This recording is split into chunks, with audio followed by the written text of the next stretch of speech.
शेगावचे गजानन महाराज आपल्या भक्ताची हाक किती लवकर ऐकतात याची ही विस्मयकारक कथा. महाराज त्यांचे लाडके भक्त पितांबर यांना आज्ञा देऊन कोंढालीला पाठवतात. पण तिथे गेल्यावर तिथले गावकरी त्यांना भलतंच चिडवू लागले आणि आव्हान दिलं की तुझ्या गुरुची शक्ती खरी असेल तर या वाळलेल्या आंब्याच्या झाडाला आट्टाच्या आट्टा पालवी आणून दाखव, नाहीतर तुला इथून मारून काढू.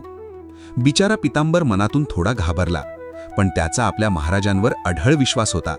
त्यांनी हात जोडले, डोळे मिटले आणि व्याकुळ होऊन आपल्या माऊलीचा कळवळून धावा केला. पितांबर म्हणाले, महाराज, माझ्यासाठी नका येऊ, पण आपल्या नावाची अब्रू आज धोक्यात आहे, भक्तासाठी धावून या. त्याच वेळी लोकांनी जय गजाननचा जयघोष सुरू केला आणि काय चमत्कार, त्या शुष्क बोडक्या फांद्यांवरून रसरशीत हिरवी गार पानं फुटू लागली.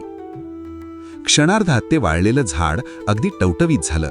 लोक नतमस्तक झाले आणि त्यांना उमजलं की जिथे खरी श्रद्धा असते तिथे काहीच अशक्य नसतं.